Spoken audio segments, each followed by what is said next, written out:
दोस्तों, हिंदी ज्ञान by Aftab YouTube channel में आपका स्वागत है। मैं आफ्ताब हुसैन। दोस्तों, हमारे यूट्यूब चैनल को लाइक शेयर सब्सक्राइब करने के लिए बहुत बहुत धन्यवाद। और इस तरह से आप लोग वीडियो को लाइक शेयर कर रहे हैं।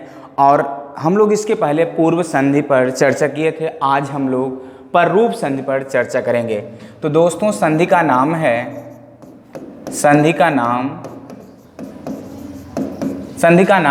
पररूप संधि। संधि का नाम है पररूप संधि। और दोस्तों, इसका सूत्र है, इसके सूत्र की बात करें तो इसका सूत्र है एंग पररूपम। इसका सूत्र है एंग पररूपम। इसका सूत्र है एंग पररूपम। एंग पररूपम इसका सूत्र है एंग पररूपम। तो दोस्तों, हम लोग को जानना है कि इसका सूत्र एंग पररूपम है। और इसमें इसके लिए थोड़ा सा हम लोग एक बॉक्स टाइप का बनाएंगे। और बॉक्स टाइप में 3 कॉलम आप लोग बनाते रहेंगे। 3 कॉलम दोस्तों बना लेंगे तो थोड़ा से आपको ये संधि समझने के लिए आसानी हो जाएगी। तो इसमें देखेंगे सबसे बेहतर ढंग से 3 बॉक्स बनाएंगे तो इसको अच्छी तरह से आप इसको संधि को समझ सकते हैं। क्योंकि इसमें एक तरफ पूर्व वर्ण होता है, एक परवर्ण होता है, एक हमारा संधि वर्ण होता है। तीनों कॉलम को बना करके हम लोग को समझना है। तो दोस्तों, पहले कॉलम में हम देखेंगे पूर्व वर्ण। देखेंगे पूर्व वर्ण क्या होता है। पूर्व वर्ण हमारा कॉलम होगा। और पूर्व वर्ण में हम लोग देखेंगे कि इसमें एक पूर्व वर्ण होता है, आकारांत उपसर्ग होगा। इसमें क्या होगा, आकारांत उपसर्ग होगा। आकारांत उपसर्ग होगा। और इसके बाद परवर्ण होगा। परवर्ण में जैसे क्या करेंगे, परवर्ण की बात हम लोग करेंगे तो परवर्ण हमारे क्या होंगे, बाद में क्या होगा, ए और ओ होगा। ए ओ से परवर्ण क्या होगा, ए ओ से प्रारंभ होने वाली धातुएं। प्रारंभ ए ओ से प्रारंभ होने वाले धातु। ए ओ से प्रारंभ होने वाले धातु। इसके बाद जो तीसरा कॉलम बनाएंगे आप लोग, संधि युक्त वर्ण बनाएंगे। क्या कॉलम बनाएंगे, संधि युक्त वर्ण। संधि युक्त वर्ण बनाएंगे। और संधि युक्त वर्ण माने यानी दोनों जुड़ने के बाद हमारा संधि वर्ण क्या हो जाता है, पररूप हो जाता है। क्या हो जाता है, पररूप। यानी पररूप का मतलब होता है जो बाद में आया है। ए और ओ जो आपका बाद में आया है। तो पररूप वर्ण की बात किया जाए तो ए ओ के समान रूप। किसके समान, ए ओ के समान रूप। ए ओ के समान रूप। ए ओ के समान रूप। अब देखिए, थोड़ा से आप यहाँ समझने की जरूरत है। हमारा सूत्र कहता है एंगी पररूपम। यानी पूर्व वर्ण क्या होगा, देखिए पूर्व वर्ण क्या होगा, आकारांत उपसर्ग होगा। परवर्ण क्या होगा, ए या ओ से प्रारंभ होने वाली कोई धातु होगी। और संधि युक्त क्या होगा, दोनों जोड़ने के बाद जो बाद में रहता है वही वर्ण हो जाता है। थोड़ा समझने के इसको हम और अच्छे तरह से बना दें। इसको आप देखिए, जैसे इसमें आ होगा, पहली तरफ क्या होगा, आ होगा। और दूसरी तरफ क्या होगा, ए या ओ होगा। ए या ओ होगा। तो इसके स्थान पे क्या होना है, जो बाद में वर्ण होगा वही हो जाता है। यानी आ और ए जुड़ेंगे तो क्या हो जाएंगे, ए हो जाएगा। और आ और ओ जुड़ेगा तो क्या हो जाएगा, ओ हो जाएगा। तो दोस्तों देखिए, सबसे पहले यहाँ पर क्या दिया गया, यहाँ पर आपका सूत्र दिया गया है। और सूत्र है एंगी पररूपम। और एंगी पररूपम की बात करें तो एंगी पररूपम में यहाँ पर सप्तमी विभक्ति है। एंग में सप्तमी विभक्ति और एक वचन है। सप्तमी विभक्ति एक वचन है दोस्तों। एंग एक, यहाँ पर एंग एक प्रत्याहार है। और एंग प्रत्याहार में क्या कौन से वर्ण आते हैं, ए ओ आते हैं। थोड़ा सा मैं आपको बता दूं, एंग प्रत्याहार में कौन कौन वर्ण आएंगे। तो ऐसे आप लोग लिखेंगे, ए ओंग होता है। ए ओंग लिखते हैं हम लोग। ए ओंग एक सूत्र है। और ये हलंतम इससे संज्ञा होकर तत्सलोपा से लोप हो जाता है। तो एंग प्रत्याहार में हमें कौन दो वर्ण मिला, ए और ओ। तो ये कहना चाहते हैं आकारांत उपसर्ग के बाद, आकारांत उपसर्ग के बाद क्या होगा, आकारांत उपसर्ग के बाद यानी पूर्व पद में क्या होगा, आ उपसर्ग होगा। यानी आ उपसर्ग होंगे। और बाद में क्या होगा, एंग प्रत्याहार होगा, ए और ओ होगा। दोनों जुड़ेंगे, दोनों जुड़ करके क्या हो जाते हैं, दोनों जुड़ करके ए हो जाता है। और आ और ओ जुड़ेगा तो क्या हो जाता है, ओ हो जाता है। यानी आ किस में जाके समा जाता है, आ ए में जाके समा जाएगा। और ए भी आ किस में जाके, ओ में समा जाएगा। इतना जानिएगा, आप आ और ए मिलकर ए हो जाता है। और आ ए मिलकर क्या हो जाता है, ओ हो जाता है दोस्तों। इसको हम लोग एग्जाम्पल के माध्यम से देखें। और आप एक जानिए, वो जो पूर्व में पद होगा, देखिए जैसे है प्राधन एजते। एग्जाम्पल हम लोग लेंगे, जैसे प्राधन एजते है, प्राधन एजते एग्जाम्पल के माध्यम से हम लोग समझेंगे। जैसे एग्जाम्पल है प्राधन एजते, प्राधन एजते, संधि विच्छेद है प्राधन एजते। कह रहे हैं कि पूर्व पद के अंत में क्या होगा, पूर्व पद के अंत में आ होगा। यहां पर हम लोग देखेंगे पूर्व पद के अंत में आ होना चाहिए। तो यहाँ पर प्रा है, हलंत हो लोग, इसमें क्या मिल जाएगा हमें भैया, इसमें आ मिल जाएगा। इसमें क्या मिल जाएगा, आ मिल जाएगा। इस बात को हम लोग को जानना है। तो यहाँ पर देखेंगे प्रा है और प्रा में आ है और इधर क्या है, ए है। देखिए संधि में जो होता है पूर्व शब्द का अंतिम वर्ण लिया जाता है और उत्तर शब्द का प्रथम वर्ण लिया जाता है। फिर से दोस्तों मैं आपको बताऊं, पूर्व शब्द के प्रथम वर्ण लिया जाता है, पूर्व शब्द का अंतिम वर्ण लिया जाता है और उत्तर पद का प्रथम वर्ण लिया जाता है। यहाँ पूर्व शब्द में जो अंतिम वर्ण है वो आ है और उत्तर पद का जो प्रथम वर्ण है वो ए है। ये कह रहे हैं आ और ए जब जुड़ेगा, आ और ए जब जुड़ेंगे तो क्या हो जाता है, ए हो जाता है। यानी जो बाद में वर्ण है, यहाँ पूर्व में आया है और बाद में ए आया, जो बाद में वर्ण होगा जब आ और ए जुड़ते हैं तो ए हो जाता है और जब आ और ओ जुड़ेगा तो ओ हो जाता है। तो यहाँ पर आ और ए जुड़ेंगे तो क्या हो जाएगा, ए हो जाएगा।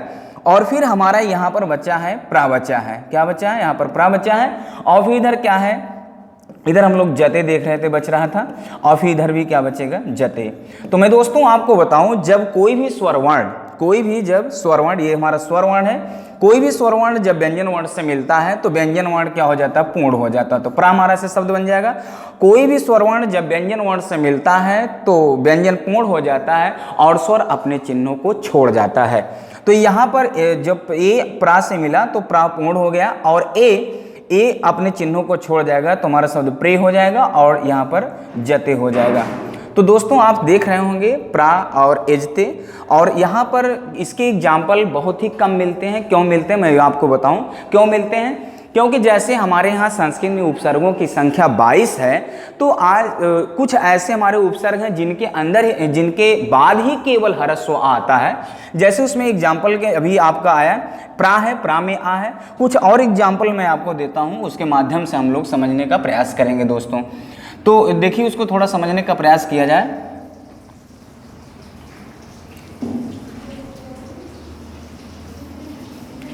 दूसरा एग्जाम्पल हम लोग लेते हैं, जैसे उपधन औसति है, उपधन औसति। और ये क्या कहना चाहता है, संधि क्या कहना चाहता है, उपधन औषधि। हमारा सब दूसरा क्या है, उपधन औसति है। उपधन औषधि है और पूर्व पद के अंत में क्या आना चाहिए, आ। लेकिन आ नहीं, वो आ आना चाहिए लेकिन वो पूर्व में उपसर्ग होना चाहिए और भी पूर्व उपसर्ग के अंत में क्या होना चाहिए, आ होना चाहिए। आकारांत उपसर्ग यानी उप में आ है और उधर क्या होना चाहिए, ओ होना चाहिए। तो इसको ऐसे हम लोग देखेंगे, उप है और फिर इधर क्या है, औसति है। और हम लोग देखेंगे जैसे पूर्व पद के अंत में आ होना चाहिए, तो यहाँ पर देखिए उप ऐसे हम लोग लिखे तो यहाँ पर क्या हो गया, आ है यहाँ पर दोस्तों। और यहाँ पर क्या है, ओ है। आ और ओ जब मिलेगा तो क्या हो जाएगा, ओ हो जाएगा। और इधर क्या बचेगा, उप बचेगा। इधर उप बचेगा, उधर शति बचेगा। अब आप ध्यान से सुनिएगा, कोई भी स्वरवर्ण, स्वर है और हमारा दीर्घ स्वर है। कोई भी स्वरवर्ण जब व्यंजन वर्ण से मिलता है, कोई भी स्वरवर्ण जब व्यंजन वर्ण से मिलता है तो व्यंजन वर्ण क्या होता है, पूर्ण हो जाता है। व्यंजन वर्ण पूर्ण हो जाता है, व्यंजन वर्ण पूर्ण हो जाता है जब कोई भी स्वरवर्ण जब व्यंजन वर्ण से मिलता है तो व्यंजन वर्ण पूर्ण हो जाता है और स्वर अपने चिन्हों को छोड़ जाता है। तो यहाँ पर जब उस ओ आ के पास मिलेगा तो पावर्ण पूर्ण हो जाएगा और स्वर यहाँ पर ओ है, ओ की ओ वर्ण है तो ओ अपने चिन्हों को छोड़ जाएगा, ओ की मात्रा लग जाएगी। इधर उ बचा है और इधर सा बचा और ती हो जाएगा, तो हमारा शब्द बनेगा उपौषति। समझ में आया होगा दोस्तों। अगर आपको समझ में आ रहा होगा तो वीडियो को लाइक शेयर सब्सक्राइब करते रहेंगे। और अगला एग्जाम्पल हम लोग देखेंगे, जैसे उपौषति है, प्राधन एष्यति है। इसके बाद देखेंगे हम लोग प्राधन एष्यति। प्राधन एष्यति है, प्राधन एष्यति है। तो प्राधन एष्यति है तो इसमें पहले वर्ण के अंत में क्या है, प्रा में आ है, प्राधन एष्यति है। अगर पूर्व में आ होगा, यहाँ पर आ है और यहाँ पर क्या है, ए है। जब आ और ए होंगे दोनों मिलेंगे तो क्या हो जाएगा, ए हो जाएगा। तो जो ए आ और ए मिल जाएंगे तो हमारा शब्द क्या बन जाएगा, प्रेषयति बन जाएगा। क्या मिल जाएगा, क्या हो जाएगा, प्रेषयति। फिर हम लोग देखेंगे और भी एग्जाम्पल के माध्यम से, जैसे अवधन ए है, क्या है, अवधन ए है, अवधन ए है, अवधन ए है, ए ही है, अवधन ए ही हम कह लोग कह सकते हैं अवधन ए ही। अब यहाँ पर देखेंगे ये हमारा उपसर्ग है, उपसर्गों की संख्या 22 है। प्रा प्रा अप सम अनु अव निस निर दुस दुर वी अति अधि अपि अभि परि प्रति उप सु नि उद आ।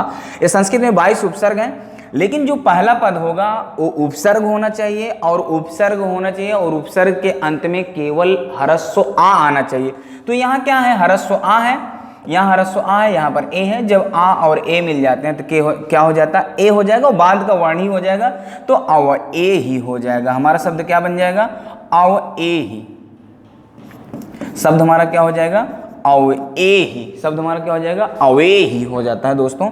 इसको थोड़ा से हम लोग शुद्ध करेंगे, क्या हो जाएगा, यहाँ पर आ और ए मिल जाएगा तो अवे ही हो जाएगा। कैसे होगा, थोड़ा सा मैं इसको आपको समझाना कोशिश करूंगा, तो थोड़ा समझिए दोस्तों। जैसे अवधन, इसको समझ लिया जाए, जैसे अवधन ए ही है, जैसे क्या है एग्जाम्पल, अवधन ए ही है, इसको थोड़ा से समझिए। इसमें पूर्व पद के अंत में क्या है, आ है, तो इसको देखो ऐसे लिखेंगे, पूर्व पद ऐसे वा में हलंत लग जाएगा तो यहाँ पर आ बचेगा और यहाँ पर क्या है, ए है दोस्तों, यहाँ पर ए है और इधर क्या हो जाएगा, ए। आपका नियम कहता है कि पूर्व पद के अंत में क्या होना चाहिए, आ होना चाहिए और दूसरी तरफ क्या होना चाहिए, ए होना चाहिए। जब आ और ए मिलेगा तो क्या हो जाएगा, ए हो जाएगा। आ और ए मिलेगा तो ए हो जाएगा और इधर क्या बचा है, अव बचा है, इधर क्या बचा है, अव बचा है। और फिर इधर हम लोग देखेंगे, इधर ही बचा है। जब कह रहे हैं कि कोई भी, ध्यान से सुनिएगा दोस्तों, जब ए के बाद यानी कोई भी स्वर वर्ण जब व्यंजन वर्ण से मिलता है, यहाँ पर ए स्वर है और जब वा क्या है, व्यंजन है, कोई भी स्वर वर्ण जब व्यंजन वर्ण से मिलता है तो स्वर अपने चिन्हों को क्या करता है, छोड़ जाता है और व्यंजन पूर्ण हो जाता है। कोई भी स्वर वर्ण जब व्यंजन वर्ण से मिलता है तो स्वर व्यंजन क्या होता है, वो पूर्ण हो जाता है और स्वर अपने चिन्हों को छोड़ जाता है, वह पूर्ण हो जाएगा और स्वर यहाँ पर क्या करेगा, अपने चिन्हों को छोड़ जाएगा। और यहाँ पर इधर क्या बचा है, आ बचा है और इधर क्या बचा, ही बचा है। तो हमारा शब्द बनेगा अवे ही दोस्तों। अवधन ए ही का संधि होगा अवे ही होगा, क्या होगा, अवे। तो दोस्तों इसका देखिए एग्जाम्पल कम मिलते हैं, क्यों मिलते हैं, क्योंकि इसके साथ नियम है, इसके साथ